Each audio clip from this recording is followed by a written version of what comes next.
چھوٹے چھوٹے شتونگڑے ہو کے، اور جیسے وہ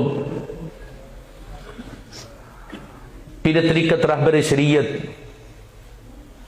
پیر محمد داؤد رضوی حافظ اللہ تعالی، جو حقیقی رضوی، ان کے کئی بار جملے سنے نا حضور کنز العلماء کے حوالے سے، جب یہ سارے مخالفین کا ٹولہ اٹھا تھا، اب کہتے تھے ذات دی کوڑ کڑلی تے چھتیرا نو جپے، اپنی علمی حیثیت تو دیکھو حضور کنز العلماء پر بکنے سے پہلے۔ وہ ایک ہے کوئی بہاولپور کا، نہ تو میں اسے خطیب سمجھتا ہوں نہ اسے کوئی ادیب سمجھتا ہوں، روگے فضل سے وہ کالا قوا نیفا ٹیرا پنڈی کا وہ بگوڑا، اس کے ساتھ ساری جماعت جپے ڈال رہی، اور ادھر سے ایک عالم ربانی کے خلاف اپنی زبانیں چلا رہے۔ ہم کہتے ہیں پوری جماعت کے سربراہان سمیت سب کو سمجھانا چاہتے ہیں کہ تمہاری حیثیت کوئی بھی نہیں، تمہیں ہم نے اپنی بغل میں پالا ہے، اپنے ہاتھوں سے پالا، تمہاری حیثیت کوئی بھی نہیں، اس لیے اپنی اوقات میں رہو۔ اگر شرعی مسئلے کا نہیں پتا تو جا کے کسی سے سمجھ لو۔ وہ باولپوری بکنے والا، اسے کہوں گا کہ جا کے پہلے اپنے ماما جی سید فیض عباس قمر شاہ صاحب حافظ اللہ تعالی دنیا پور والے، اپنے ماما جی سے تو پوچھ اس مسئلے کی حقیقت کیا ہے۔ جس دن سے یہ مسئلہ اٹھا پہلے دن سے انہوں نے حضور کنز العلماء کی حمایت کا اعلان کیا ہوا ہے۔ وہ تیرے اپنے ماما جی ہیں، ان سے تو جا کے پوچھ، ورنہ جو گالیاں تو حضور کنز العلماء کو دے رہا وہ گالیاں اپنے ماما جی کو بھی دے کہ مامے تجھے پتہ ہی نہیں ہے قرآن و سنت کا، اور تو ان لوگوں کے ساتھ ہے جو معاذ اللہ فلاں فلاں اہل بیت کے منکر اور ان کے خلاف گفتگو کر رہے۔ اگر تمہیں علم نہیں تو اپنے علم کی حد تک رہو، جتنا علم ہے وہیں تک۔ تم نے سیاست کرنی چاہیے، بس ڈانگے سوٹے جو تم نے اٹھانے تھے وہ اٹھا لیے، اب تمہارا سیاسی میدان میں بھی انشاءاللہ حال برا ہونے والا ہے، اور ہوگا جو کچھ کھیل تماشے تم نے شروع کر رکھے۔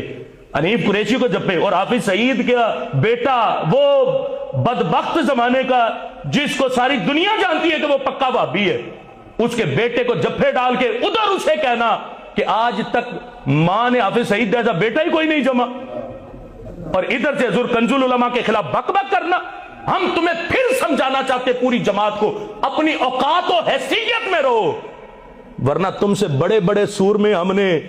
عقیدے کے نام پہ پاؤں کے نیچے روند ڈالے ہیں۔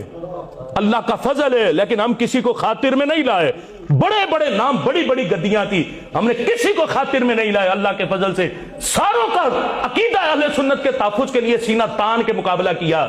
تو اس باولپوری کی حیثیت کیا ہے؟ میں جملے نہیں بولنا چاہتا اس سے مزید سخت، اس لیے کہوں گا کہ اپنی حیثیت میں رہے، ایک شخص نہیں پوری جماعت اپنی اوقات میں رہے، ورنہ ہمیں اوقات یاد دلانا آتی ہے، اور ہم جو اوقات یاد بھی دلا سکتے ہیں۔ ابھی ایک دو باتیں کی، اگر مزید کچھ کھلا یا مزید کچھ بولے تو پھر اس سے آگے وہ جیسے تم بھی بولتے ہو میدان بھی حاضر ہے گھوڑا بھی حاضر ہے، پھر اللہ کے فضل سے تم تو گھوڑا کہتے ہو، ہم کہتے ہیں میدان بھی حاضر ہے اور کتاب بھی حاضر ہے۔ پھر یا تو کتاب کو ماننا پڑے گا یا عقیدہ اہل سنت کو چھوڑنا پڑے گا، اور علماء اہل سنت سے بغاوت کر کے پھر ساری سنیت کو چھوڑنا پڑے گا۔ اس لیے اپنی حیثیت میں رہو۔ جب تمہیں پتہ ہی نہیں کہ علم کی مقام کیا، اس مسئلے کی حقیقت کیا، تو ایسے مفت میں بکنا۔ ہم کہتے ہیں یہ تسویہ ما بین سنی و شیعہ، یہ کتاب جو میرے سامنے رکھی، جس جگہ سے عبارت حضور کنز العلماء نے پیش کی تھی، آپ نے کہا کوئی بندہ اس کتاب کو کھولے، وہی عبارت پڑھ کے اپنے لفظوں میں مجھے اس کی وضاحت کر کے بتا دے۔ لیکن آج تک کسی کو یہ تو جرت ہوئی نہیں کہ تسویہ ما بین سنی و شیعہ کو کھول کے اس عبارت کی وضاحت ہی کوئی کر دے۔ پڑھنا خود کو نہیں آتا، بک بک اتنے بڑے محدث کے خلاف کرنا، جس نے عقیدہ اہل سنت پر پہرا دینے کا اس زمانے میں حق ادا کر دیا۔ میں کہتا ہوں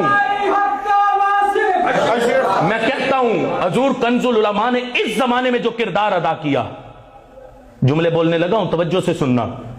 یہ کوئی ایک دو سالوں کے لیے نہیں، ہماری آنے والی نسل حضور کنز العلماء کی تحقیق سے نفع حاصل کرتی رہیں گی۔ جس طرح آج ہم بیٹھے ہیں نا 100 سال کے بعد فتاوی رضویہ کھول کے کہ اعلیٰ حضرت نے یہ لکھا، یہ عقیدہ، یہ عقیدہ، یہ عقیدہ،